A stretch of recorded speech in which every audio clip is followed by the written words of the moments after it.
도수 치료 후 보험금 청구했더니 보험회사가 돈을 안 준다고요? 저 보험왕이 보험금 받는 꿀팁에 대해서 설명해 드릴게요. 끝까지 시청해 주세요.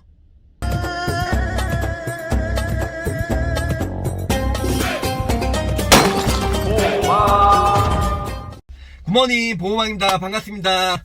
자, 오늘 하루 저 보험왕과 함께 즐거운 하루 되시고요. 저도 맨날 이렇게 인사 멘트를 이렇게 하니까 좀 웃기긴 하네요.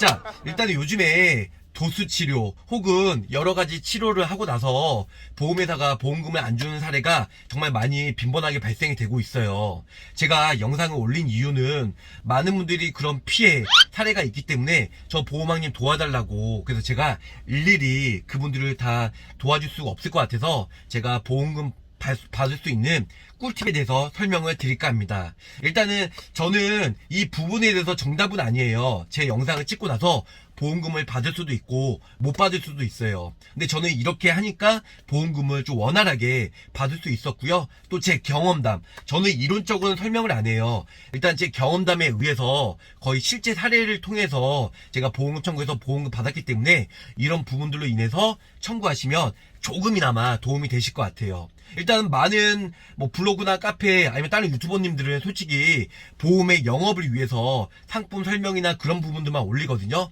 저도 물론 유튜버를 찍은 1순위는 뭐냐면, 물론 저도 먹고 살아야 되니까 영업을 목적으로 유튜브를 찍게 되었어요. 근데 찍는 도중에 제 진짜 기계학자도 그렇고요, 아니면 제 주변의 분들도 그렇고, 제 유튜브를 보시고 많은 분들이 연락을 주신 분들도 그렇고, 그분들이 일단은 저한테 가입을 안 했다 할지라도 보험금 못 받는 사례들에 대해서 좀 도와달라고 하는 사례가 많이 있었고, 그래서 제가 상품에 대해서 보험 영업도 중요하긴 하지만 그것보다는 정말 좋은 꿀팁, 그 좋은 정보를 알려야 되겠다. 물론 보험회사는 싫어하겠죠. 왜냐면 보험회사는 일단은 알면 받고 모르면 못 받고, 누구는 시시하고 이러다 보니까 엄청 보수적으로. 근데 제가 이런 영상을 많이 올리다 보면 보험회사는 솔직히 싫어하고, 또 저한테 간혹가다 연락이 와요. 뭐 M사, S사 이런 영상 좀 이게 삭제하면 안 되겠냐, 뭐 법적 조치하겠다, 저한테 뭐 협박 아닌 협박을 하는데요. 저 보험왕이 그래도 누구예요? 어찌됐든 간에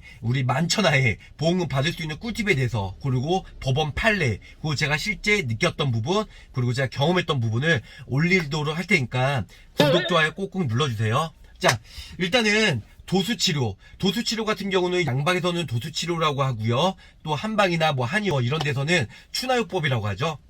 추나요법 같은 경우는 2017년에 급여 부분을 빠져가지고 보상을 지금 받고 있고요. 그리고 양방, 일단은 도수치료 같은 경우는 물리치료사가 근골개죠. 그래서 근육을 이게 마사지 하듯이 하는데요. 거의 하다 보면 10만에서 15만 정도 나와요. 그래서 실손보험에서도 보상이 되고, 또한 뭐 교통사고로 인해서 도수치료도 보상이 되는데요. 엄청난 손해율로 인해서 2017년 4월달 단독 실손, 어떻게 뭐 착한 실손으로 빠지면서 여기서는 1년에 연간 제한이 되어 있죠. 그래서 뭐 도수치료나 아니면은 주사제, 아니면 MRI, 아니면은 뭐 이렇게 체외 충격 파쇄술 이런 부분들이 연간 뭐 250에서 350까지 제한을 두고 있어요. 왜냐하면 엄청난 손해율로 인해서 보험회사도 어떻게 보면 따로 개정을 한 거죠.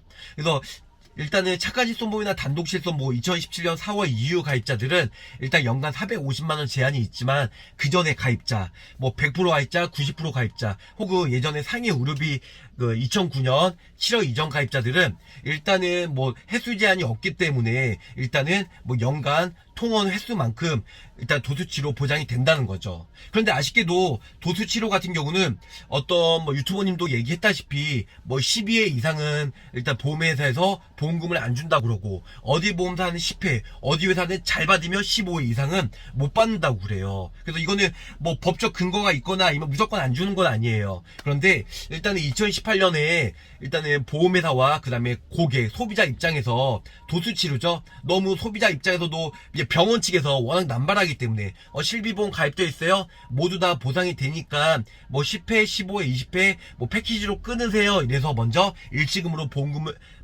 일단은 지불해주고 병원비를요. 그래서 그 부분에서 나중에 치료를 다 받고 나서 서류를 만든 다음에 보험회사에 청구를 하니까 뭐 다 준 경우도 있지만 여기서 반만 주겠다, 10회만 주겠다. 그래서 일단은 거의 고객이랑 계약자분들이랑 거의 합의해서 보험금을 울며 겨자 먹기로 받은 사례가 많이 있었어요. 그래서 엄청난 손해율로 인해서 분쟁이 많이 있었는데 금융감독원에서도 일단은 뭐 근거가 있어야 되는데 금융감독원에서는 직접적 치료로 인해서 8회에서 12회 정도가 가장 적당하다. 이렇게 해서 12회 미만권으로는 보험금 지급을 원활하게 해주고 그 이상은 한번 보험회사와 한번 분쟁을 통해서 지급을 하는 쪽으로 합의를 해라. 이렇게 이제 공문이 내려왔어요. 그래서 12회 이상은 보험회사가 뭐 주는 경우도 있고 안 주는 경우도 있지만 거의 12회 기준으로 웬만하면 그 전에 주는 경우가 있고요. 12회 이상은 어떤 합의나 아니면 병원 의사들한테 뭐 또 의사 송연서나 아니면 경과 관찰을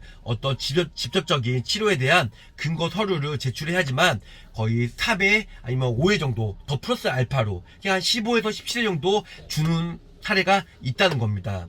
그래서 제가 보험왕이 일단은 도수치료 하게 되면은 어떻게 하면 잘 받고 어떻게 해서 원활하게 받을 수 있는 꿀팁에 대해서 두 가지에 대해서 제가 설명을 드릴까 합니다. 이 부분들은 제가 예전에도 한번 제가 영상을 올리면서 한번 제가 대략적으로 올린 자료도 있고요. 또 다른 유튜버님도 올린 자료가 있어요. 첫 번째는 뭐냐면 일단은 도수치료를 받게 되면 10회, 15회 모두 다 마무리 짓고 나서 그때 서류로 보험 청구하지 말라는 겁니다.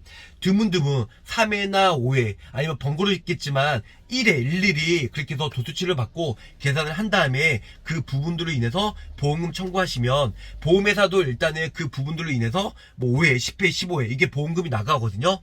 그런데 뭐 15회, 20회 몽땅 그렇게 치료를 받고 나서 나중에 보험금 청구하다 보면 그렇게 안 준다는 거예요. 너무 많다 보니까 5회만 받으세요 아니면 10회만 받으세요 이렇게 보험회사가 나온다는 거죠. 거의 도수치료는 거의 다 조사가 나와요. 그러면은 제가 20회 끊었는데 10회만 받으면 10회는 본인 부담금으로 납입을 해야 되잖아요. 왜냐면 보험회사에서 안 주기 때문에. 그렇게 되면 결국엔 못 받는다는 거예요. 근데 뭐 3회, 5회 아니면 일일이 일당 매번 번거롭겠지만 청구를 하시면 보험회사에서 이번까지는 10회까지는 보험금이 지급되지만 그 이후로는 보험금 지급을 우리가 못 해줄 것 같아요. 그럼 그때부터는 도수치료 안 받으면 되잖아요.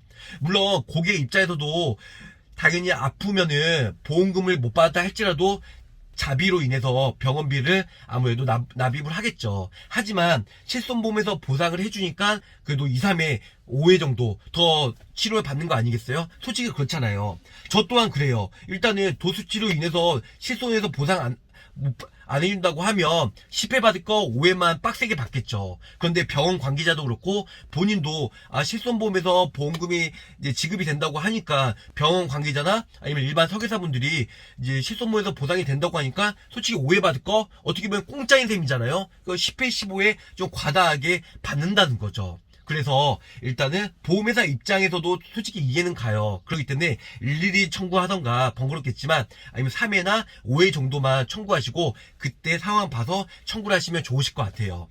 자, 두 번째는 뭐냐면 일단은 좀 근거 자료가 있어야 될 것 같아요. 처음에는 도수치료 받고 나서 어떤 호전된 부분 있잖아요. 처음에는 심했지만 점차 나아지고 있다는 그런 부분들을 의사소견서나 아니면 진료 차트에 이제 그 근거 자료를 남기시라는 거죠. 그럼 나중에 보험사에 청구하게 되면 처음에는 받았는데 매우 심각해졌는데 한 5회 받으니까 좀 양호해졌고 한 10회 받으니까 매우 양호해져서 뭐 몇 번만 받으면 끝날 것 같다. 그런 뭐 차트에 남기던가 의사소견서에 남기면 보험회사도 그때까지는 마무리 지어서 보험금을 준다는 거예요.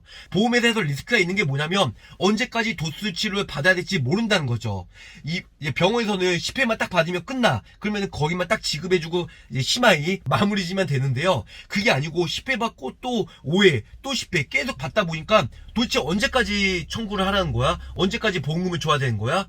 이게 어떻게 보면 끝이 없잖아요. 그냥 영구적으로 보험금 지급을 해줘야 되니까 이제 보험회사도 그거죠. 보험금을 15회 정도 이제 보상 청구를 해줄 수가 있는데 일단 10회에서만 마무리 짓고 이제 그 계약자 입장에서도 나 5번만 더 받고 이제 마무리 짓겠다 이런 거 어떻게 보면 기대하는 거예요. 예, 걔가 10회만 받고 아예 안 준다는 게 아니고 10회만 받고 계약자가 어떻게 나오나 그거 보고 계약자 입장에서도 10회만 준다고 하면 아니면 12회만 준다고 하면 한 3-4번만 받을게요. 그리고 이제 안 받을게요. 어떻게 합의를 조정이 되잖아요. 근데 그런 내용도 언지를 안 하면 계약자 입장에서는 병원에서 하라고 뭐 하면은 나온다고 하니까 뭐 15회 20회 해도 되겠구나, 뭐 병원에서 진단서나 의사소개서나 서류를 다 만들어준다고 하니까 그렇게 되다 보면 보험회사 입장에서도 어떤 과잉진료로 인해서 보험금 지급이 많이 나간다는 거예요. 그러니까 저 중간에서 보면 계약자 병원 입장에서도 이제 이해는 하고요. 그 다음에 이제 보험금 주는 보상가 입장에서도 이해를 한다는 거죠. 근데 어떻게 보면 병원이 가장 큰 문제예요. 왜냐면 과잉 진료한 거죠. 뭐 교통사고도 2주 목 잡고 누우면 2주 진단, 아니면 일반 계약자분들도 그냥 간단하게 받으면은 일단은 뭐 5번에서 10번 미만이면 되는데 12회에서 15회 20회 정도는 정말 심하게 다치는 사람들이에요. 제가 봤을 때는 이제 보험사 그리고 계약자 입장에서 중간에서 봤을 때는 둘 다 이해를 하니까 적당하게 이렇게 해서 2가지 정도만, 첫 번째는 이제 치료를 받은 중간중간에 치료가 호전됐다는 부분들을 차트나 의사소개서에 남기면 좋을 것 같고요. 두 번째는 한 번에 다 청구하지 마시고 뜨문뜨문 3회나 5회 정도 청구를 하신 다음에 보험회사의 어떤 그런 입장을 한번 주의 있게 본 다음에 이제 병원에 가서 치료 받으시면 좋으실 것 같습니다. 자, 가입보단 사후 보상관리 그리고 초심을 잃지 않고 열심히 하는 보험왕이들도 노력하겠습니다. 또한 보험 영업보다는 정말 소비자 입장, 계약자 입장에서 어떻게 하면 정말 좋은 정보 그리고 보험금을 받을 수 있는지 보험회사 대변에서 정말 좋은 정보, 알찬 정보, 그리고 보험회사 상대로 정말 싸울 수 있는 보험왕이 되도록 노력할 테니까 시청해 주시고요. 그리고 무슨 일 있으시면 언제든지 저 보험왕한테 연락 주시면 감사하겠습니다. 끝까지 시청해 주셔서 감사합니다.